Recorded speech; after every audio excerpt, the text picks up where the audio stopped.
Hey everyone, we're Journey to the West. I'm V and I'm here with Jay Hi, I'm Jay. and I'm here with Sun. Hi everyone, I'm Sen. And today's topic is any representation good? Now, before we get started on this topic, we got a few disclaimers. So, number one, you know me. I'm not all about talking about meter rep all the time. I'm just doing it because we just felt like doing it today, anyways. But it's like we know they're not as serious issues compared to like poverty, violence in our communities. But at the same time, we also want to remember it doesn't mean that it's not important because especially for marginalized groups within the diaspora who don't have the resources or community support networks to create their own projects, it's much more difficult to create content or have recognition if you're a minority within a minority. So, like, being like an indigenous Asian group or being Southeast Asian. And another thing, since me, Jay, and Sun we are Southeast Asians, we are pretty much underrepresented compared to dominant East Asian faces and voices out there. Not just the lack of roles, but also stories. And even then, we even have incidences where sometimes East Asians can get casted as Southeast Asians. I mean, that's something I personally noticed. The reason why we bring this topic up is because a lot of people think that, oh, just because they see an Asian face on TV means, oh, it's progress. But is it really? That's the question that's kind of complicated. Yeah, in general, I get the impulse to go, "Hey, there's an Asian person in this," and be really excited about it, but you really have to be careful about what you're promoting and supporting because not everything is actually going to be positive representation for us. What little we have is often stuff like, the sidekick character or their background, or, we're there to make white characters look better, they're stereotypical. It doesn't necessarily mean that it's going to be good representation just because there's an Asian face in there. There's a lot of times you do feel like you want to support the work if there's like an Asian person in it, or if there's an Asian person writing it, or whatever, right? But it really is dependent on how the representation is played out, and if it's not really positive or it doesn't do anything new and in fact is a detrimental to our image as Asians, like playing up model minority or being another Ken Jung character where you're just the clown or the butt of the joke, then that is something that you have to like reconsider supporting. And here's the thing. Recently, Crazy Rich Asians came out. And also, we're gonna have upcoming To All the Boys I've Loved Before. I've read both books. I know not everyone's gonna like to hear that. I've read both books, but I've personally found them to be problematic and not representative of me. One, because they're telling stories specifically coming from elite, typically elite of a different class of Asian Americans, usually East Asian, mostly East Asian, in fact. And the way they tell these stories, it's as if it comes from an assimilation place. Like reading To All the Boys I've Loved is basically like reading another Sarah Dessen or teen sappy novel.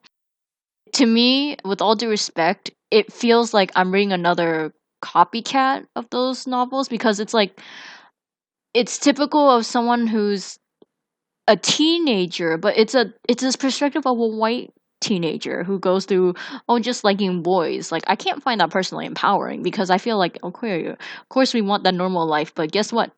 We're Asian faces. We're gonna be racialized. We'll probably have someone at age 14 tell us, "Oh, you have black hair," or "Oh, your name is kind of unusual." I mean, I'm not saying everybody goes through that, but I mean, I'm pretty sure if you're a person of color or a minority, at some point you're going to have that within your teen years. But I barely heard it from this, at least from my personal experience reading the novel, I barely heard it, at least into all the boys I've loved before.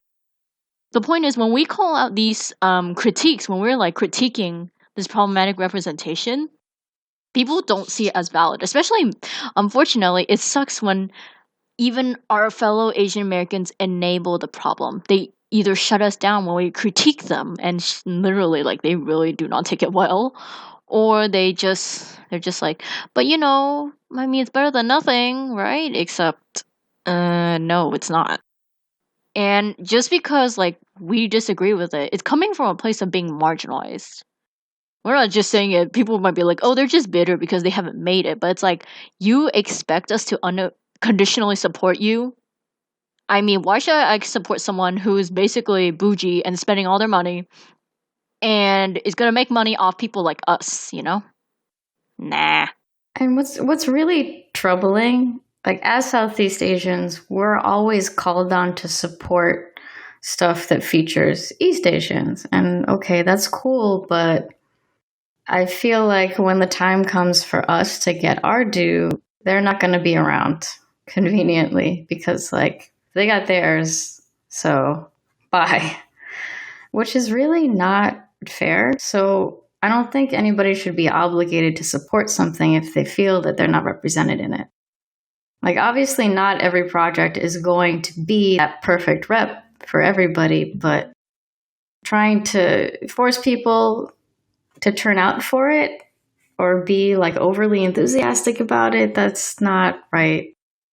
And in regards to the books, there's plenty of lit out there that's enjoyable to read that doesn't necessarily translate well to screen or isn't necessarily like a win for us as a community, Like, I wouldn't say Twilight, for instance, is a feminist series.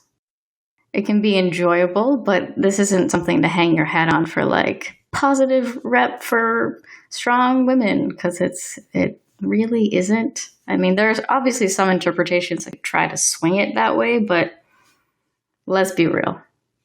That's not what's happening there. So if you enjoy it, then enjoy it for what it is.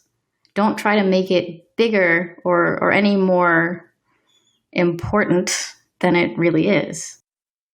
My gripe is mostly with the people supporting it, because like I get there's like a lot of like problematic aspects to the films we've mentioned, like To All the Boys I Loved Before is just a teenage girl being obsessed with boys in her high school years, which, given it's been done before, people enjoy it. It's a genre on its own, but the fact that the only real difference is, well, there's an Asian main character in it, and then we have to support that.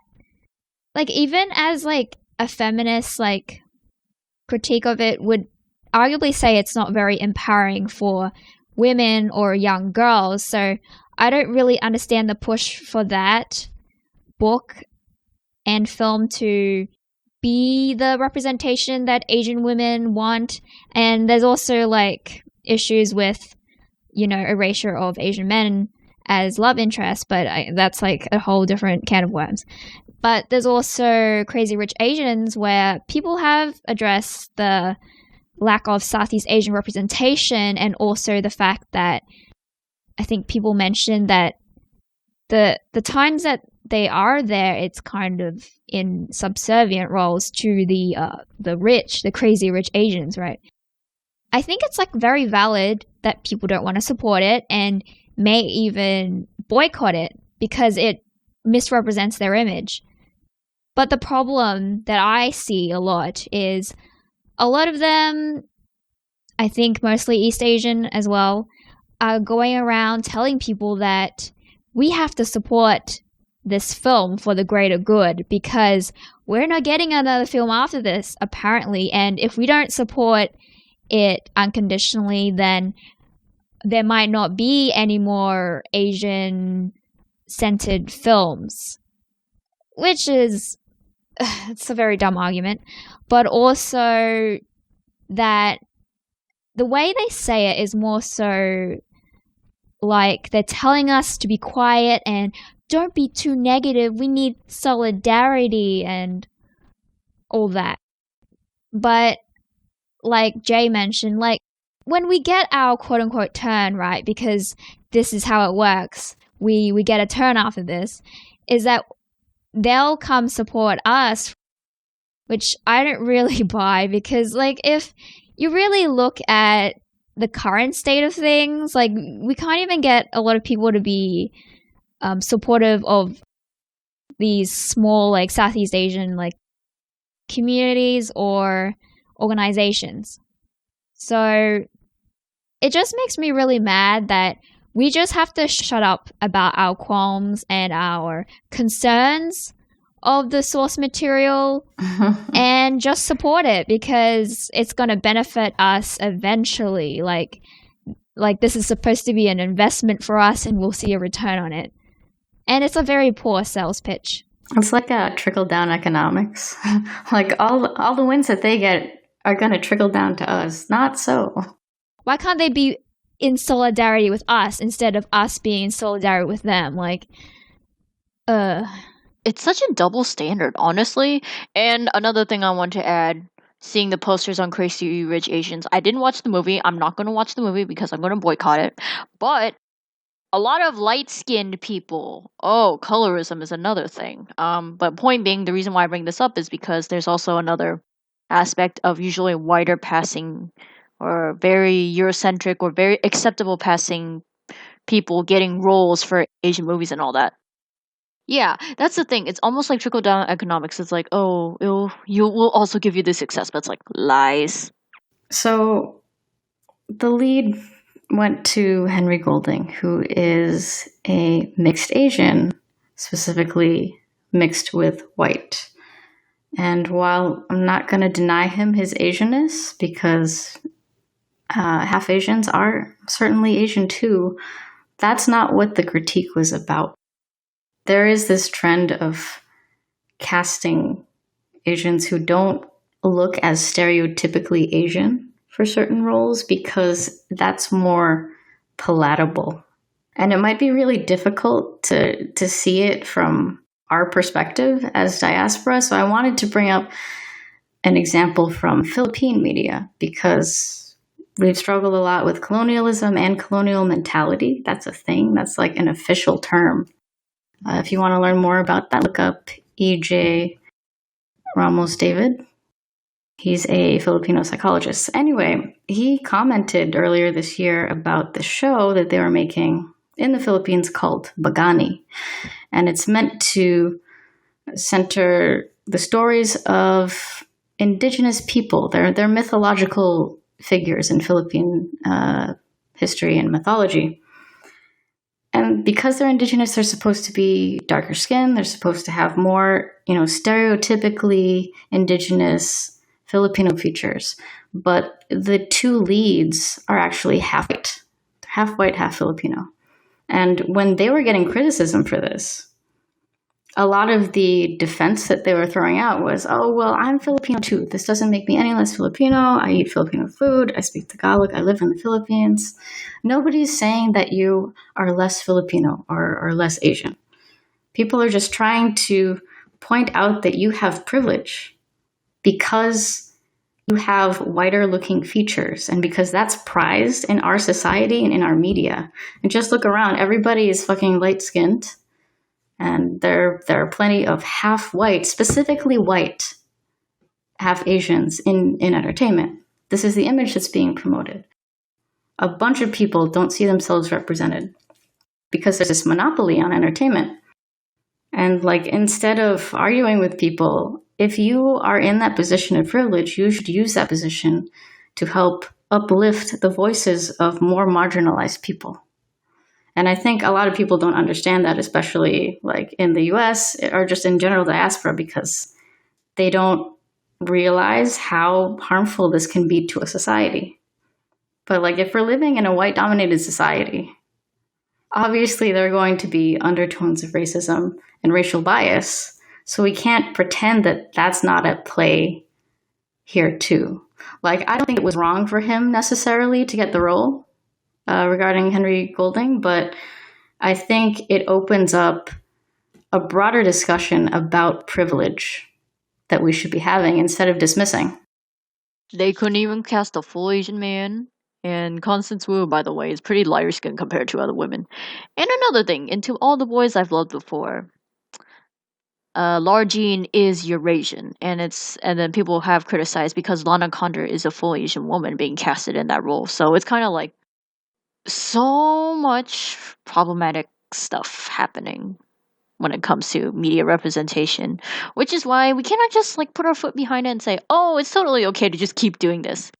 And another thing. So you think some of the East Asians I've noticed who support like these films and they're trying to silence us by saying, "Oh, if you don't support it, then what then we'll never have Asian representation again." It's like, no, you can't just expect us to unconditionally put our foot down for something that's problematic. That's not real solidarity. Like honestly, it's okay to want better. That's the thing. We want better. We don't have to just settle for less when it comes to representation. We could do better. And that's why some potential solutions to combating this, let's just stop putting our money towards these movies like Crazy Rich Asians or To All the Boys I Love. Let's actually put our money towards platforms where people make shows in like Netflix or YouTube. Let's support those who are starting up right now and trying to get their foot in the ground. Yeah, building on that, I feel like the vast majority of Asians in diaspora are like desperate for Hollywood to notice us, but is that really the way that we want to go? Yeah, stop feeling like we need to be obligated to play by their rules when their rules are clearly unfair and racist. Something interesting, actually, that came up recently. I don't know if you guys are aware of the California film tax credit, which has been around for a while, but just a few days ago, they passed an amendment to it that actually pushes for more diversity. So, a little background about it. A lot of films are made in California. That's just how it is. So, they created a tax credit to encourage people to film there. So, depending on where you're filming, what type of media it is, whether it's a TV show or a film, the size of the budget, you get a percentage of what you spend given back to you as a tax credit, which is great. And recently, the API caucus actually pushed for a new diversity initiative. So it doesn't take away your credit if you don't meet a certain quota for diversity. However, it does require every production to write their own diversity report instead of having another organization oversee that, and to score their own inclusion rating. Basically, the goal is to make them aware of what they're doing so they can't just like claim willful ignorance all the time. Like you have to know that you're not being inclusive. And hopefully that will get people to realize that people want to see films that actually represent them and not just, the same tired story featuring the same white people all the fucking time. I kind of want to know what you guys think about this and maybe thoughts on other possible solutions, like real world solutions that are kind of bigger than what you can do as an individual. Well, I think if you guys been paying attention to what a lot of white people, centrists, I guess the right-leaning people, is that they're very against this concept of quotas because they think that something's being taken away from them, that the more qualified white person for the job is going to miss out because these minorities are getting in unfairly. And what I would say is it's going to be a bit of a contentious solution, I think. But I think the fact that they're going onto the incentivizing route and also the fact that they are going to make the production self-aware and thereby complicit in not being diverse, I think that's a very good move. And I think the people that initiated this type of legislation had that foresight. So I do believe that this could really help things, but we also have to be on guard about how the larger white society would see this. I mean, it doesn't even matter even if you're liberal. I think they would also be a bit threatened by it. Some people I think would disagree with me, but like I feel like the only way like people will really get the message is if we hold others accountable for it, which is why I think like there might maybe I would suggest there be like not only incentives but maybe penalties too. But that's the thing. How can you penalize someone for making movies? It goes against apparently the Constitution. But you can penalize by like not putting your money into it. I mean, that's gonna take a little mental energy, but like for example, I boycotted Crazy Rich Asians and I'm about to boycott watching To All the Boys I've Loved Before on Netflix. I know it's just one thing, but like taking an action I think individually does have some value. Like holding yourself to that standards that you will not be part of the problem. I know it's very tough because some of us live in America where we feel like we could basically lose our jobs if we could speak out, but I think if you take one action at a time and put your foot down on something, it will make a huge difference. And that's just my own personal thoughts, but Just to reiterate, not every piece of media is going to cater to us or be what we want to see or even address our concerns, but that's okay. As long as we remember to keep pushing for more and better quality representation for all of us and not just stop once we get ours. I do understand that a lot of these films coming out right now are going to be, under a microscope, and I guess the negativity can be seen as very nitpicky. And again, I don't really expect these films to represent me or everyone. I mean, that is the kind of burden we're giving them inadvertently because they are the only type of Asian films that we're getting as Asian diaspora. But I still think that the criticisms are fair and that we should always hold a standard to how we're represented because at the end of the day, it's a very big responsibility, right? To represent a group. I mean, the thing is, they want to be like, well, we're not here to represent all Asians and blah, blah, blah, but that's what you're effectively doing. I also want to say that we shouldn't put this on any kind of pedestal and then push for everyone to support it and give it to little kids and tell them that this is the Asian American story or Asian diaspora story when it is very obviously not. And I think there was like a tweet of Constance Wu talking about how Crazy Rich Asians was a movement. And that was just so... it was just so fucking dumb. Because we all know what it is, right? It's not anything grandiose as they're saying. So I really hope that they don't pretend that it is. And I think they're relying and hoping to ride off the hype and the coattails of everybody who starves for representation, and then they'll hope that everyone's just blind to all the problems of the film and the content and not really see it for what it is. And it really isn't the representation that we've all been waiting for. last thoughts. I'm just gonna be hardcore. To everyone who's not Asian, we're not bougie. Not all of us are bougie. Not all of us can spend money like that. Not all of us have a whole bunch of boy crushes and had our love letters released into our high school. And also, yeah, to my lovely fellow Asian women, or any Asian writer or creative, we can do better than that. We could do way better than that. Please stop making novels about us Asian women and perpetuate the idea that we're white worshipping and trying to be like Becky. Please don't try to copy Becky, girl. Just be original. Please be original. Okay, yeah, that's it on my end. I'm V. You could just follow what I'm doing on the JttW podcast Twitter, and I'm here with Jay. I'm Jay.